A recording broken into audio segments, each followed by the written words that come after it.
I mean, even her own people on Fox thought she couldn't be trusted to be on TV, on their own network.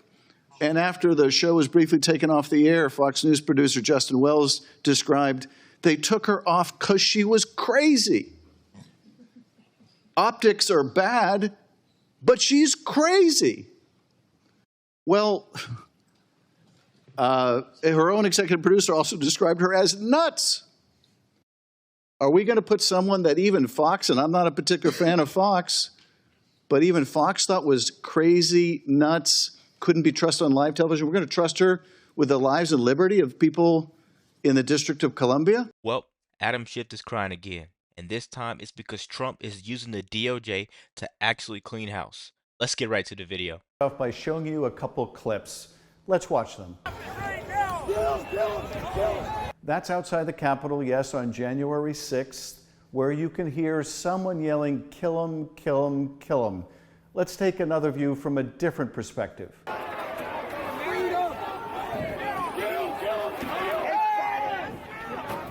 That's right, in those clips, you can hear someone yelling, kill him, kill him, kill him. That voice you hear is this man. That's Jared Weise breaking into the Capitol after that scene you saw outside. Now let me delve a little bit into what happens before he breaks into the Capitol, what's happening in that crowd scene you saw at the top. This is what's happening. So Jared Weise is at the Capitol. So wait, before this video actually breaks down and gets started, Adam Schiff is actually upset because Trump hired someone that he pardoned. Meanwhile, the Biden administration was literally hiring BLM rioters to tear this city apart. Let's keep going, guys. He is telling law enforcement officers there that they are the Gestapo, they're Nazis, shame on them, he says, shame on them. And he explains that he is actually part of law enforcement or was part of law enforcement. And then when the crowd starts attacking those police officers, he says, he yells out, yeah, fuck them, yeah, kill them. And then, as you heard in that video, he repeats, kill them, kill them, kill them. Directing violence against these law enforcement officers outside the Capitol. That is Jared Weise. Now, why should you care about this one particular rioter outside the Capitol? Because Jared Weise is now one of the new high-ranking hires at Donald Trump's Justice Department. That's right, that guy egging on violence against police officers, telling rioters to kill cops, has just been appointed to the Justice Department by Donald Trump. He has been appointed to the Weaponization Working Group headed by Ed Martin. Now, you'll remember Ed Martin. We've talked quite a bit about Ed Martin here. Ed Martin. So you mean to tell me the same DOJ that they weaponized under Biden, the same DOJ, right? Now Trump is actually flipping the script. Let's keep going, guys. This one's funny already. Was a lawyer representing a bunch of these January 6th defendants. Ed Martin was nominated to be DC U.S. Attorney. Because of all of the terrible stuff that came out about Ed Martin, his nomination was sunk. So he was appointed instead to head this so-called weaponization working group, which is, ironically, or maybe not ironically, designed to weaponize the Justice Department. So Jared Weise, this January 6th insurrectionist yelling, kill him, to rioters directed at the police, is now a part of the Trump Justice Department. Now, what happened with the case against Jared Weise? Jared Weise was indicted on 2 felony and 4 misdemeanor counts as part of his activities on January 6th. And that case was being tried, and it went to the jury on Friday. And before that jury could deliberate, on Monday, Donald Trump pardoned Jared Weise. Approximately $1,500 for a pardon. So he's not a convicted criminal.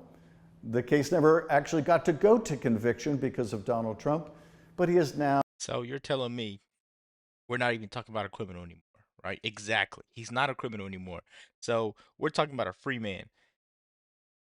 Schiff is mad because Trump used his powers the same way they did for Hunter Biden. and he wants to go in here and cry. He does this every 2 weeks. I don't know if you guys are getting it, or if you guys don't notice it, but if you do, please like the video. Let's keep going. Now a high-ranking person in the Justice Department. So he's going to be working with Ed Martin to weaponize that department as part of this broader effort, not just to go after people who held others accountable for January 6th, but to go after all of the president's perceived enemies.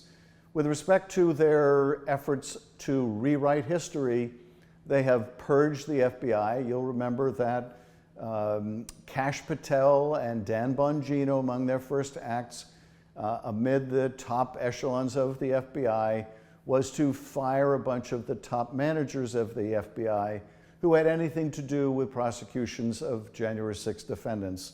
There was then an effort to gather all the names of people that participated in those prosecutions, even if they were simply assigned those responsibilities and conducting those cases to conviction, as the vast, vast majority of those defendants were convicted. But you have the purge going on, continuing to go on at the FBI. You have a lot of FBI agents who are now leaving with their feet, voting with their feet, by getting out, hundreds and hundreds of them taking early retirement because of morale problems at the FBI. Wait a minute. So morale starts to kick in when you can't target conservatives anymore. It's not as easy. You can't just kick someone down and throw someone under the bus. Cry me a river, man. Cry me a river. And you have the fact that people are being pulled off of assignments working on serious criminal investigations to work on the president's political priorities, which mean going after his perceived enemies, dismissing valid corruption cases like the one against the mayor of New York, de-emphasizing white-collar and corporate crime, as one of the top Justice Department people under Trump said, that white-collar prosecutions are bad for business. Well, no, they're just bad for corrupt business. But these are the changing priorities of the Justice Department under Donald Trump. The immigration raids, that is all of these indiscriminate raids, too, that are going after people with no criminal record. 9 out of 10 of the people they're arresting in these indiscriminate raids have no criminal record, except for coming into the country undocumented.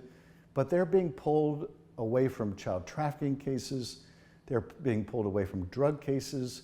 They're being pulled away from border security. They're being pulled away from all kinds of other criminal offenses and true national security threats. And they don't want to talk about the fact that they're pulling agents off of serious crime cases to go after farm workers and grocery workers and others in their Trumpian MAGA priorities. Look at these 2 law enforcement agents I questioned during a Judiciary Committee hearing, and how hard they struggle to avoid answering a question about the diversion of resources away from serious crimes and to immigration enforcement under the Trump administration. How much of your workforce is being diverted to immigration enforcement and away from things that they were doing previously? Well, specifically immigration enforcement only, that's not what we're focused on. It's just not, sir. Okay, so how many of the 200 agents have worked in immigration enforcement? At any given time, anybody could have. No, just overall. Have all 200 been called away at some point to work on immigration enforcement? No, sir. Okay, so how many have? I really would have a hard time giving you an answer on that, sir. You're running you're running the office. I am, yes. And you're having to make decisions about allocating resources. Yes, sir. And you've got investigations to pursue that were ongoing at the time of the administration. And you're having to take agents off of one thing to put them on another. I know how strapped the resources were even before this administration. Yeah. So you may not want to be precise here, but we need some sense of what kind of resources are being diverted here. Mr. Perez, are the estimates accurate that 45% of agents in major cities are being called on to work on immigration now? Is that accurate? No, sir. I would say that's not entirely accurate. I think that maybe comes from some data that looked at. So what is the accurate percentage? So nationally, sir, I don't have an exact percentage. I would say it's probably, it ebbs and flows. In addition to the appointment of people like Jared Weise, who would have been content with police being killed on January 6th, you also have the appointment of other Trump sycophants, like this guy. That's Thomas Fugate.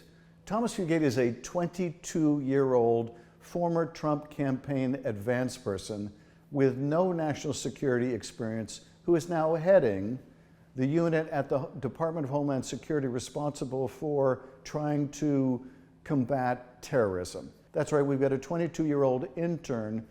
Wait a minute, bro. We had 30-year-old TikTokers doing COVID response for Dr. Fauci. Maybe a young patriot is exactly what we need instead of Ivy League bureaucrats. I don't know. Maybe this guy Adam Schiff is outdated. In a position of responsibility combating terrorism at the Department of Homeland Security. What's his prime qualification? Well, in a way, it's the same as Jared Weise, and that is utter sycophancy, total obedience to the person of Donald Trump, not to the public safety. This isn't weaponization. This is restoration. Trump's not attacking his enemies. He's just exposing who they really are for all of us to see. Let me know what you guys think about this video. Be sure to like, comment, subscribe if you're new. And as always, let me know what you react to. We're out.